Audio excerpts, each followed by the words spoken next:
Today, we'll talk about Anthony Richardson and his Heisman hopes, how there isn't a moment too big for Nina Rickards, and we'll wrap up by talking about the Florida Gators softball team only here on Locked On Gators.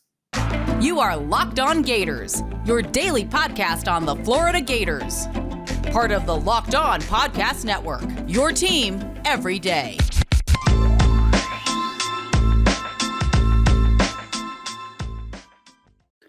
Hello, and welcome back to another episode of Locked On Gators, part of the Locked On Podcast Network, your team every day. Thanks for making Locked On Gators your first listen of the day. We are available daily and free wherever you listen to podcasts. Happy Friday. I am Brandon Olson. Twitter's WNS_Brandon. Written work with Whole9Sports.com. Getting right into it, we're talking about Anthony Richardson and his Heisman hopes. And according to BetOnline, Anthony Richardson is the 8th most likely Heisman winner, behind Bryce Young from Alabama, who's a Heisman winner, C.J. Stroud from Ohio State, Caleb Williams, formerly of Oklahoma, now at USC under Lincoln Riley yet again, then Jackson Dart, who came over from California to Ole Miss, Tyler Van Dyke from Miami, which is just not happening, Quinn Ewers from Texas, which is just not happening, and Jackson Smith-Njigba, the wide receiver from Ohio State. All of these guys are quarterbacks. Jackson Smith-Njigba is the only wide receiver. He's the only non-quarterback on the list here. And Anthony Richardson's got plus 2,200 odds. And it's interesting to me because we're at the point in the season or the offseason where we don't know if Anthony Richardson is going to be the starter yet, which we can say we think he will be. Most of us agree that, yes, that is who it should be. Even I agree that is who it should be. And look, if he's the starter, hell yeah. Like take it, because, and I will also say, I know that y'all think I don't like him. That's just not true. I am just more, I'll say, realistic about his performance last season than a lot of other people, or I am harsher and evaluating than a lot of other people. I think that's different because I can see the tools. I've said it before. I think he's got like potential to be a top 5 NFL quarterback. He's got a ridiculous arm. He has one of the strongest arms I've seen in a college quarterback. He's got explosive athleticism that you see in even the most athletic running backs. He's got Saquon athleticism, especially when you consider his size. He is Saquon as a runner. So he is just a freak bazooka for an arm. He's an explosive runner that will create plays. The scheme is going to be friendly to him. It's going to be deep shots, which he's going to love, and screens, which is going to help pad his stats a little bit. And obviously, he's going to make some things happen on the ground, assuming that he's the starter. And I'm fine making that assumption. I have no problem assuming that Anthony Richardson will be the starting quarterback. I also have no problem saying that if he is the starting quarterback, he should be above, just looking at the list, everybody except Bryce Young, C.J. Stroud, and Caleb Williams. Part of that is most players, if you're not on a team that's 10 wins, you're not going to be a Heisman winner. That's just how things work. So you can eliminate Jackson Dart from Ole Miss, who I think is going to put up gaudy stats, but I don't think that team is good enough. And I also don't know how much he's going to put up passing, considering that their rushing attack is going to be freaking insane. You've got Tyler Van Dyke from Miami. Look, ACC, your time's done. You know, if it ain't Clemson dominating people, you're not doing it. Just the ACC is not strong enough. Quinn Ewers, well, first of all, Quinn Ewers hasn't even been named the starter, so there's that. He's also kind of scummy, so there's that. He also plays for Texas, and 7-win teams ain't winning the Heisman. And then you got Jackson Smith-Njigba from Ohio State, which, look, it's just, it ain't going to happen. As much as I love him, I think he's one of the most explosive playmakers in college football. I don't think he's going to be the guy. You know, we had Devontae Smith win in. Before then, it was a very long time for a wide receiver won it. I just don't think it's going to happen, especially when you look at Ohio State, how many weapons they have on the field year in, year out. TreVeyon Henderson, the Ohio State running back, is also a top 10. He is number 9 right behind Anthony Richardson for the Heisman. This is a stacked team where I love you, I love you, Jackson Smith and Jig, but more than I love any other Ohio State player. I just don't think that the touches are going to be there because there's going to be so many mouths to feed in that offense. But again, Bryce Young, CJ Stroud, Caleb Williams are the only guys that I would have ahead of Anthony Richardson right now if Anthony Richardson is named the starter, because if he's named the starter, he's going to put up damn good numbers. Bryce Young, we saw what he did last year. We know what he can do. We know he's going to probably do it again. CJ Stroud, we know what he can do. We saw it last year first. And also, I'll say, I'm not as high on CJ Stroud as most people are. I think he played scared a lot of the time. And hey, you're a Gator fan, scared money don't make money. So we got to just recognize that CJ Stroud, as good as you might be, you play scared a lot. And he's one of the most accurate throwers in college football, but he plays scared. And then Caleb Williams, the Pac-12 isn't that good, especially when you take all the players that are graduating right now or that are in the NFL draft. You've got Kayvon Thibodeau's gone. You've got Kyler Gordon is gone. You've got Trent McDuffie is gone. You've got so many good players that are no longer. Devin Lloyd's gone for Utah. You've got so many good players that are no longer in the Pac-12. You're going to beat up on people, and I think that's going to help Caleb Williams a lot. But I also think the Heisman voters are going to say, look, man, no. We don't think he's good enough to do it. But also, why is Caleb Williams ahead of Anthony Richardson? Like I say, I would have him there, but why would odds makers have him there? Because Caleb Williams got benched last season. Why is he up there? He got benched by the same coach that he's working with now. It makes no sense to me as to why Caleb Williams would be there for odds makers stands. I get it because I know it's a gaudy offense, but I also am like, why? You know what? No. Anthony Richardson's 3. That's what it is. He's ahead of Caleb Williams. Get out of my face, Caleb Williams. I don't care. March Madness is just a couple weeks away. That means you need to start thinking now about where you're running your brackets. I got a suggestion. It's runyourpool.com. It's the place to be with standard brackets. They got Pick'em. They got Survivor. They got a whole bunch of stuff you could do. Stuff you won't find with ESPN or CBS, including a Locked On Gators bracket, which we'll be setting up next week. So Locked On Gators listeners can join. We'll all set brackets. We'll all have fun. We'll set some stuff up. And, I mean, you'll be able to set it and compete with me. That's going to be really fun. If you're a Locked On listener, you can go to runyourpool.com/lockedon, and you can join a bracketology, a bracket tournament where it's free to sign up, but you can win some money in it. If you want to set up your own pool for friends, family, business, charity, whatever purpose you got, use code PUREMADNESS at checkout for $10 off your custom pool. RunYourPool.com is free to sign up, free to use. Just have to pay if you're setting up your own. It's the New Year's, so that means it's New Year's resolution time. If yours is about getting fit or eating healthier, make sure you include Built Bar in your plan. I'm really bad at keeping my New Year's resolutions because I got one hell of a sweet tooth. That's just what it is. But every year that the goal is to get more fit, I'm yikes with it. Built Bar helps me out, though, because Built Bar is already coated in 100% chocolate. Bars just have 130 calories most of the time and 4 net carbs, along with 17 grams of protein, which, I mean, also, they are very delicious. That's a huge added bonus. Throw out the hidden stashes, Reese in the desk drawer, Kit Kat in the cupboard, Mounds on the ground because they suck. Just so you know, just get Built Bars. You don't have to sneak around, feel bad, none of that. Built Bars coming out with new flavors always, so you won't get bored. Use promo code LOCKED15 to get 15% off of your next order. That is LOCKED, LOCKED 15 to get 15% off of your next order at Built or BuiltBar.com. Thanks again for making Locked On Gators your first listen of the day. Be sure to check out Locked On Bracket Breakdown on March 14th right here on the Locked On Gators podcast feed and YouTube channel. Host of Locked On SEC, Chris Gordy, Andy Patton, and Lee Sterling will be there to give you in-depth breakdowns on every matchup. Will the Gators be there? We'll find out. But talking about the women's basketball team now, Florida's down 31-22 at the half to Vanderbilt after an awful start.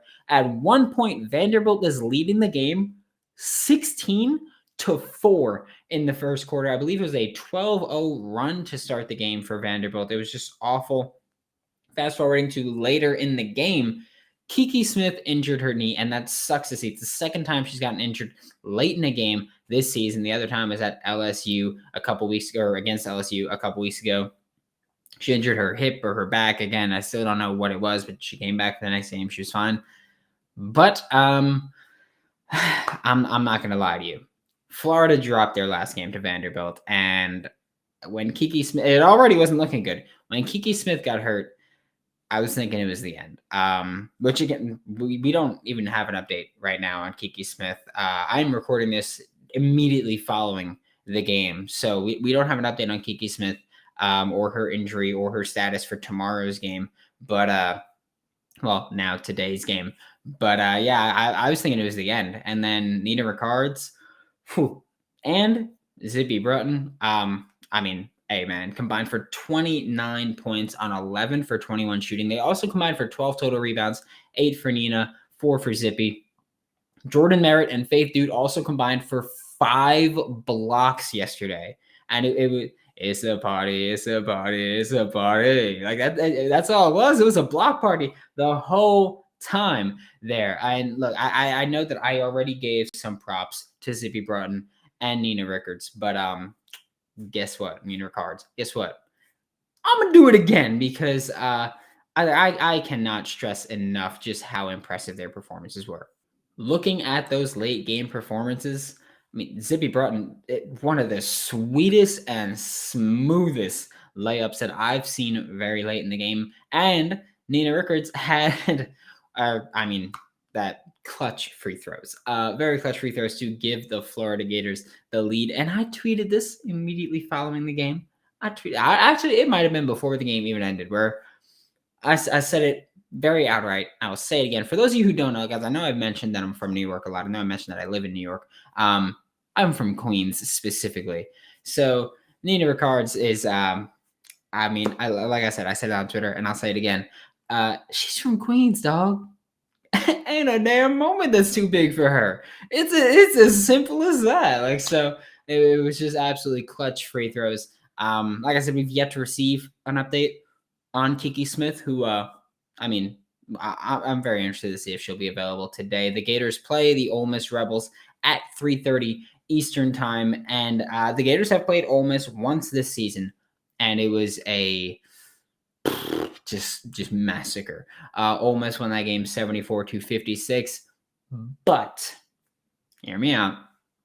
It was also that game that sparked that just incredible run that Florida went on, where they went on to beat LSU, Alabama, Auburn, Texas A&M, Georgia, Kentucky, Tennessee, and Arkansas, and I know I'm forgetting someone, but I'm just ripping off the top of my head here, and where they only lost to South Carolina, and then they went on a 3-game losing streak following that massive tear that they went on, and that 3-game losing streak has now been broken because the Florida Gators have beaten Vanderbilt in, again, it was one hell of a game. Like off rip, I was like, damn, Vanderbilt's doing it again, just forcing turnovers, forcing misses, moving in transition, making stuff happen.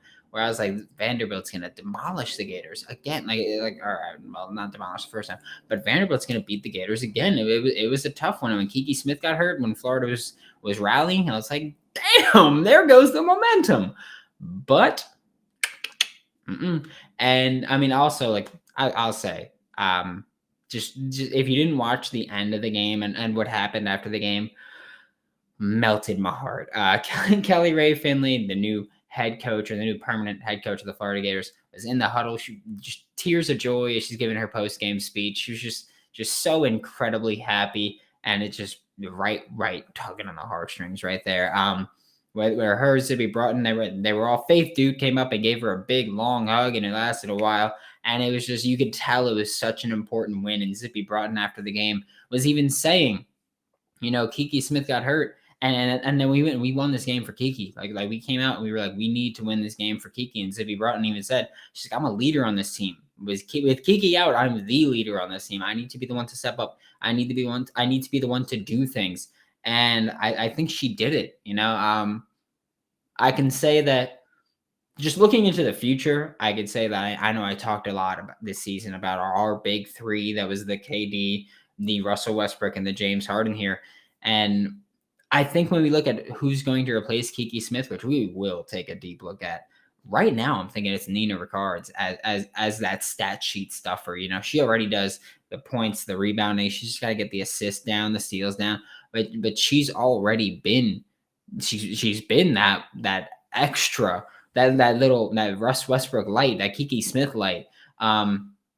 But I think that she's going to be the one. But just looking at this team, it's like you could tell that they really rallied around Zippy Broughton and around Kiki Smith's injury. But just looking at the rest of this SEC tournament and looking at the Women's March Madness tournament, I don't know if I'm sorry, I don't even know why I said I don't know.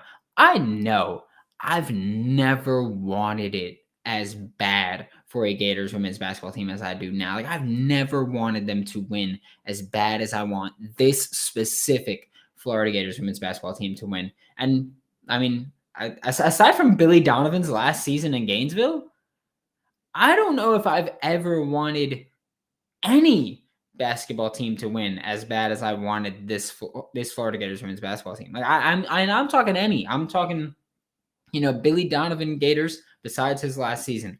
I'm talking New York Knicks. I don't know why I said that, like they're ever going to do it, but them at any point, at ever, any season, and no other women's basketball team have I ever cared this much about. But damn, man, like I want it bad for the Florida Gators women's basketball team. Like, I want them to win the national championship this year, win the SEC, and just keep doing their thing, because I think they're so damn good. And at this point, we want South Carolina. I'll say it. I got nothing to lose. I'll say we want South Carolina. Run it. It's simple as that. Just run it. Bring it. That's all I'm going to say about that. Anybody else make money this weekend?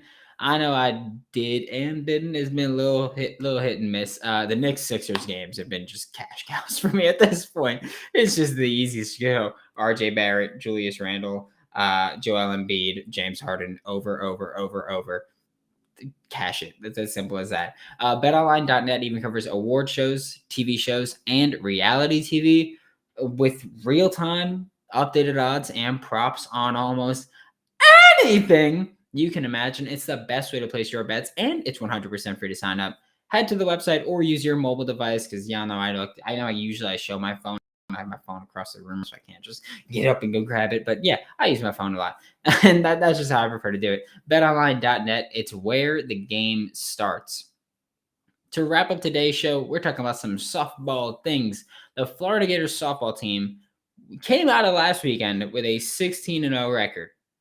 And yeah, guess what happened? I said, can they break the Florida softball record for best start in a season? You know why I said that? I'm kind of dumb sometimes. So I said that, and of course, what happened next? Florida lost their very next game. Their one game on a weekday this week. They lost 5-4 to Southern Miss. Florida went down immediately. Lexi Delbray got the start. She allowed 3 runs in the top of the first inning. And this is something we've seen quite a lot this season with Lexi Delbray. You look at a couple weeks ago, I believe it was the Saturday game. She allowed 2 runs in the first inning, and then she got pulled early. You look at I think it was this past Sunday. Yeah, this past Sunday, she allowed 2 runs in the first inning, 2 runs in the second, got pulled before she got an out in the second inning. And I mean, obviously that sucks. But then we look at Wednesday, and she allowed 3 runs in the first inning, and things were a little different. I don't know who made the call. I don't know what happened, but Lexi Delbray, the thought with her was, let's let her work out of it. Let's see how she faces this adversity. Will she come back and fight hard, and will she clean it up? And she finished with 9 strikeouts. So but she also did clean it up for the most part. She allowed 5 total runs. 4 of them were earned, and they all came in the first 2 innings. She allowed 1 run in the second inning. It was an earned run. And I mean, look, after that, she was scoreless for the remainder of the game until the 7th inning, where she allowed an unearned run. So when you look at Lexi Delbray, like, she allowed 5 runs. Yes, 4 of them were earned. 1 of them was unearned. And I think that she worked through that slump, and it was kind of great. But it's also another thing where you can look at why did Lexi Delbray pitch almost the entire game, especially after that first inning, where she usually has been pulled after allowing 2 runs in the first inning? And the thought process could have been, Sunday was a long game. Sunday was a long game. Went 4 deep in the pitching staff. Natalie Lugo closed it out and got the save. Maybe just everybody was like, hey, Natalie Lugo, we need her in 2 starts this weekend, and she's probably going to go deep in both of those starts. Elizabeth Hightower, we need her for 2 starts this weekend, and she's probably going to go deep in both of those starts. So let's keep the rest of the pitching staff ready and available and rested. And I think that's more about it than just, let's let her work through it, which I'm glad they did, because she showed like, hey, you don't have to pull me if I struggle in the first inning. You don't have to yank me out here. I can bounce back and I can rebound and I can get this thing under control and I can get it going. I think that's a big thing. The Gators bats were active, not active enough to drive in runs. They had 9 hits. Just couldn't drive home the runs, as obviously they finished with 4 runs. Broughton. They left 7 on base throughout the game, which is not ideal, but it happens. It is what it is. It's just one of those games where you can't expect them to be superhuman always. It's just a matter of how you bounce back from that loss now, because obviously the pitching staff has given up more runs recently than the entirety of the season. So it's time to kind of see who's made of what. The Gators are playing, like I mentioned, 5 games in 3 days this weekend. We spoke about it earlier this week. The Gators take on Georgia State and Coastal Carolina today, starting at 3:30 Eastern time and then 6 p.m. Eastern time. Then tomorrow, the Gators take on Tennessee State at 1 Eastern. I don't know why I'm specifying. It's Eastern time always. Just know that. Then on Sunday, the Gators wrap up their very busy weekend with Coastal Carolina at 11:30 a.m. and then Georgia State at 2 p.m. And that'll wrap it up. And I've mentioned, when the Gators were still 16-0 and they were still undefeated, I was like, hey, maybe Georgia State and Coastal Carolina, maybe they just take L's in that first weekend. Like in that first 2 games, they're like, we're going to be well rested for Sunday, and that's when we're going to try to get them when they're tired. But don't even got to do that anymore. I just slammed my hand so hard. But it's insane. The biggest takeaway is this is an insane schedule. Like if they walk away still 16-1, well, obviously they can't walk away still 16-1 after 5 games, but if they can take it 21-1 or even 20-2, like that's a phenomenal start to this season, no matter how you want to slice it. Like that's one hell of a start. Whether it's Cheyenne Lindsay getting heating up again, Charlotte Eccles heating up again, whoever it may be. Gators softball is here. Like, this is a damn talented team. They're a damn good team. And I think it's a phenomenal roster that we have right now. And I think that they're cooking. And I think that the loss on Wednesday is only going to light a fire under them to really make them turn it up and just punish people as the season goes on. Thanks for making Locked On Gators your first listen of the day. Every day we are available daily and free wherever you listen to the podcast. We'll be back tomorrow with a bonus episode about Kyle Trask. Now, make your second listen Locked On NFL Draft. Ryan Tracy and former NFL cornerback Eric Crocker bring the NFL Draft to life every day with insight and analysis on college football prospects and NFL front offices. For Locked On Gators, I'm Brandon Olson. Don't forget to follow me on Twitter at WNS_Brandon. Find all of my written work with Whole 9 Sports. That is WHOLE and any sports. And I will see you all tomorrow.